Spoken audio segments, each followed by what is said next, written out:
Olá, segundo ano, vamos agora para a nossa aula de revisão para avaliação de português, que será amanhã. Amanhã, sexta-feira, dia 2 de outubro de 2020, teremos duas avaliações, português e redação, tá bom, gente? Então, vamos estar agora começando a nossa revisão para avaliação de amanhã. Olha só, gente, vocês devem lembrar que lá no início do semestre, do bimestre, a gente estudou sobre palavras terminadas com L ou U. Vocês lembram que eu passei para vocês um banco de palavras, avisei que esse banco de palavras aqui para que vocês de vez em quando estão dando uma olhadinha, praticando a leitura dessas palavras, observando como que elas se escrevem. Vocês lembram, não é isso? Então, hoje a gente vai estar revisando esse conteúdo. Lembrando que existem algumas palavras que terminam com L e outras palavras que terminam com U. Mas na pronúncia, quando nós falamos, elas não têm diferença. Por exemplo, eu falo varal e falo mingau. Varal e mingau, as duas têm no final o som da letra U. Observem, varal, mingau, não é isso? Só que varal termina com L e mingau termina com U. Então, como que eu posso saber, como que eu vou saber qual que termina com L e qual que termina com U? Se ao falar nós pronunciamos praticamente igual. Então, é isso, vou estar dando uma dica para vocês. Quando a palavra ela tem o som forte, o final da palavra é forte, ela vai sempre terminar com U. Observem, ó.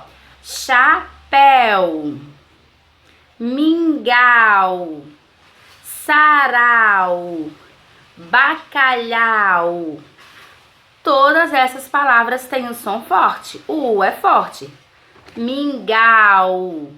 Já nas palavras que terminam com L, o L com o som de U tem o som fraco, ó.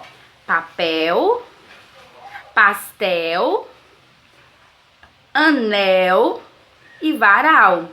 Então, essas palavras terminam com L. Estamos entendidos? Se uma palavra ela tem o som forte no final, o som do U é forte, então ela vai terminar com U. Se ela tem o som fraco, ela vai terminar com L. Entenderam, gente? Vamos mais uma vez praticar, ó. Anel. Anel tem o som fraco, logo termina com L. E mingau tem o som forte, mingau. Então termina com U. Tá bom, gente? Estamos entendidos? Então essas são as palavras terminadas com L ou U. Nós também vimos dígrafos. Quem aí que lembra o que são dígrafos? Pois é, dígrafos são duas letras que possuem um único som. Em especial, nós vamos estar estudando os dígrafos que vão cair na avaliação, que vão estar lá na avaliação, que são os dígrafos GU e QU. Sempre que eles forem dígrafos, a letra U não vai ser pronunciada. Observem a palavra, ó, guerra. Na palavra guerra, GU é dígrafo, pois nós não pronunciamos o U. É como se tivesse apenas o G e o E, com o som de G, guerra. Também nós temos a palavra guitarra.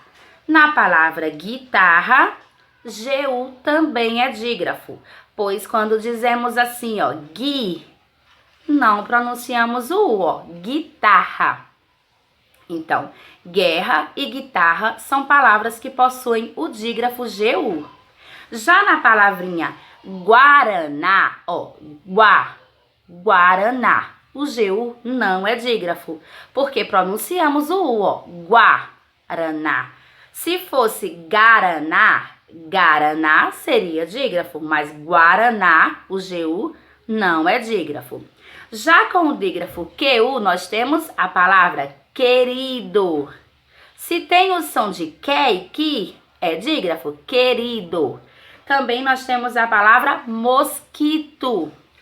Em querido e em mosquito, QU é dígrafo, porque o U não é pronunciado. Tem o som de que, querido, e que, mosquito. Então, ele é dígrafo nessas duas palavras. Já na palavrinha quando se escreve com QU, mas QU nessa palavra não é dígrafo, porque quan eu estou pronunciando o U, ó. Não estou falando cando, é quan. Então, QU de quando não é dígrafo. Estamos entendidos? QU e GU só serão dígrafos se na palavra a letra U não for pronunciada. Entenderam, gente? Não esqueçam. Só é dígrafo quando as duas letras têm o mesmo som, quando o U não for pronunciado. No caso de GU, vai ficar sempre o som G e GI. E no caso de QU, é que e ki. Tá bom, gente? Então é isso. Vimos também palavras com R ou RR. Quando que a palavra é escrita só com um R? Quem lembra? Só com um R é no início da palavra, no caso de rato. No meio da palavra, se for depois de uma vogal e antes de uma consoante, ó, pardal. Pode ser no final da palavra também, amor. Ou então no meio da palavra, quando ela tem aquele som fraco, o som que treme, ó, arara. Lembram que eu falei pra vocês? Sempre que o R dessa tremidinha, ó, arara, ele só tem um R. Carinho, arara, coração, é escrita apenas com um R. É um som fraco no meio da palavra. E já quando ele tem o som forte no meio da palavra, ele vai ter que ter dois R's, como é o caso de carro. Carro se escreve com dois R, porque se eu escrever com apenas um R, como que vai ficar a palavra? Caro. E a palavra que eu quero não é caro, é carro. Então, para que esse som fique forte, nós devemos escrever com dois R. Também nós temos o exemplo carrossel. Se eu escrevo carrossel, dois R. Se eu colocar apenas um R, vai ficar carossel. Entenderam, gente? Da mesma forma, olha só, carinho. Carinho é só um R. Se eu colocar dois R, vai ficar carrinho. Estão entendendo?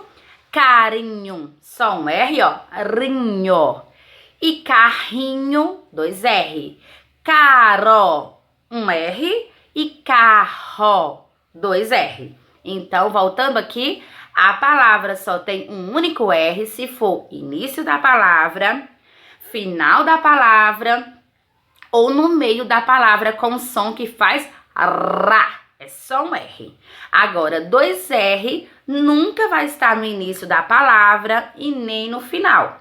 Dois R sempre é no meio da palavra com som forte, como é o caso de carro.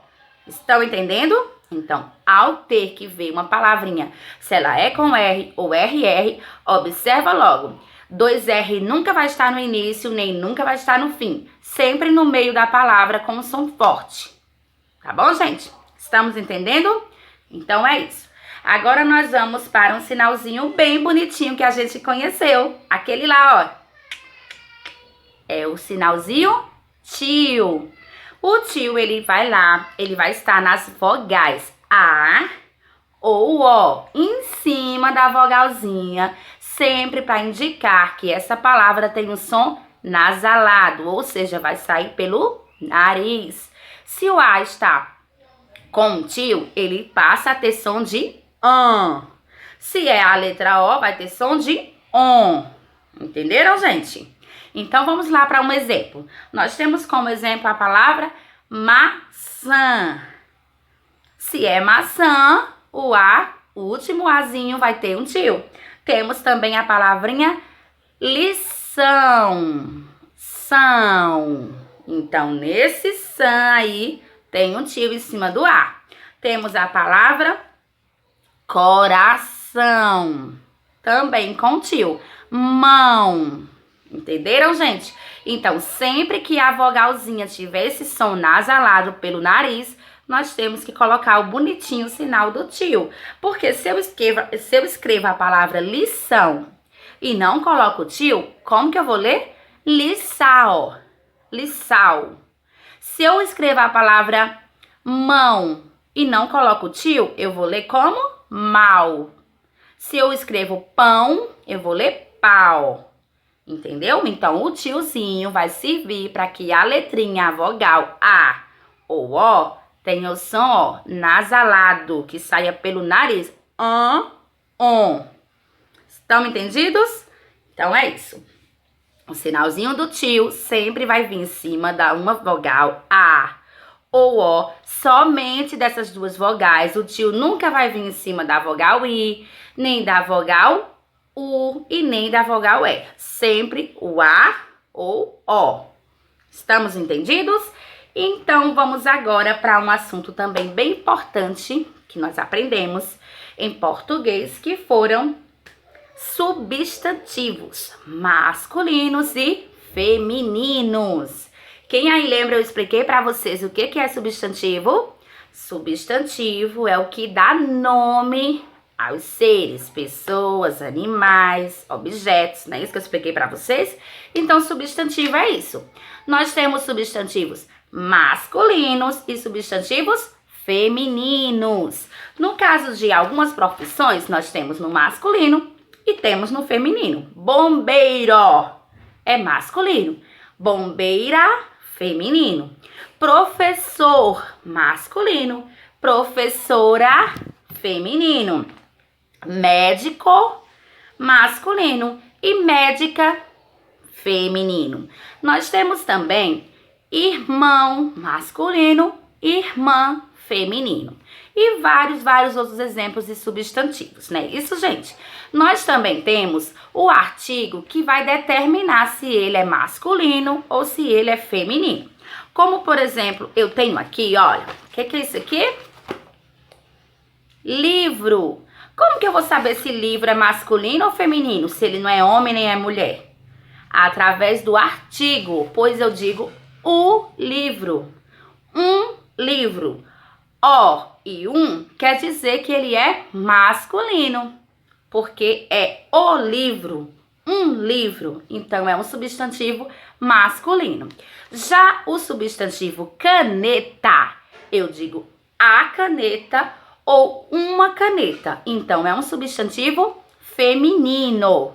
Então, é isso, gente. Se nós não estamos nos tratando de pessoas, nem de profissões, nem de animais, para que a gente saiba qual é o masculino e qual é o feminino, nós vamos prestar atenção no artigo. Se o artigo for o, os, e uns, ele é masculino. Se o artigo for a, as, uma e umas, quer dizer que esse substantivo é feminino. Tenho aqui mais um exemplo, olha só. Aqui é um caderno. Como que eu falo caderno? O caderno ou um caderno. Então, é um substantivo masculino. Então, é isso, gente. Sempre que vocês forem observar qual o substantivo, vocês olhem se o artigo que vem antes é o ou a, um ou uma, uns ou umas. Tá bom, gente? Então, nós temos também os adjetivos. Adjetivos também podem ser classificados em masculinos ou femininos. Lembrando que adjetivo é o que caracteriza o substantivo, é o que dá qualidade ao substantivo, que fala algo sobre o substantivo, tá bom? Como, por exemplo, nós temos o quê? O palhaço é divertido. Palhaço é o nome dele, é o substantivo. E divertido é o adjetivo, é o que ele é. Então, palhaço divertido. Esse adjetivo divertido, ele é masculino, ó. Divertido. Ele é o adjetivo do substantivo palhaço. Palhaço divertido. Entenderam? Então, se eu falo menina estudiosa, menina é feminino. Então, estudiosa também é feminino. Então, estudiosa é um adjetivo feminino. Se eu falo pesado, está no masculino. Pesada está no feminino. Não é isso? Estão entendendo? Adjetivo é sempre a qualidade, a característica do substantivo. E ele vai ser masculino ou feminino, dependendo do substantivo. Se o substantivo é masculino, o adjetivo também será masculino. Se o substantivo é feminino, o adjetivo será feminino. Olha só, menino loiro. Menino, masculino. Loiro, também masculino. Menino é o nome, é o substantivo. E loiro é o adjetivo, é o que ele é. Tá bom, gente? Então é isso. Substantivos masculinos e femininos. E adjetivos também podem ser masculinos e femininos. E agora nós vamos para mais um conteúdozinho que foi aquele sinal gráfico bonitinho também. Aquele sinal de acentuação que é a cedilha. É isso, gente. Cedilha, aquele sinalzinho bonitinho que fica embaixo da letra C. Pra quê que fica lá? Pra que aquela palavra tenha um som de S ou SS. Entenderam, gente? Se eu escrevo uma palavrinha que diz assim, fumaça, esse sa, ele tem som de S. SS, no caso, porque está entre duas vogais. Fumaça, eu escrevo com cedilha. Se eu tiro a cedilha lá de baixo, vai ficar fumaca. Entenderam? Então, fumaça é exemplo de palavra que tem o cedilha. Como exemplo, eu tenho também cabeça. Na palavra cabeça, eu tenho um cedilha também lá embaixo, ó. Cabeça, no último, que tem um som de sa, tem o cedilha. Se eu tirar a cedilha, vai ficar cabeca. Então, a cedilha serve para que aquela sílaba tenha um som de S ou SS. Entenderam, gente? Temos também a palavra, ó, lição. Se eu tiro cedilha, vai ficar licão. Entenderam? Então, a cedilha é para que aquela sílaba tenha um som de S ou SS. Eu também deixei um banco de palavra para vocês, para que vocês possam de vez em quando, ó, tá dando uma olhadinha, tá dando uma lida, tá bom, gente? E o último conteúdo que vimos em português foram os sinais de pontuação, exclamação e interrogação. Lembrando que exclamação é sempre que formos expressar admiração, surpresa, medo, não é isso que eu ensinei para vocês? Por exemplo, eu posso dizer, socorro! Se estou pedindo socorro, eu vou usar o sinal de exclamação, porque está indicando medo, ó. Socorro! Não é isso? Se eu digo, que bonito sua atividade! Eu estou me admirando, eu estou entusiasmada. Então, eu também vou usar o sinal de exclamação. Entenderam? Exclamação vai ser sempre quando indicar admiração, medo, surpresa. E interrogação é sempre que formos falar de perguntas. Qual o seu nome? Para onde você vai? Quer brincar comigo? Então, são perguntas. Então, eu usarei no final dessa frase o sinal de interrogação. Interrogar é o mesmo que perguntar. Então, é isso, gente. Resolvam a atividade de vocês no capricho e estudem bastante para a avaliação de amanhã. Tá certo? Vamos lá, então, para a nossa revisão de redação agora.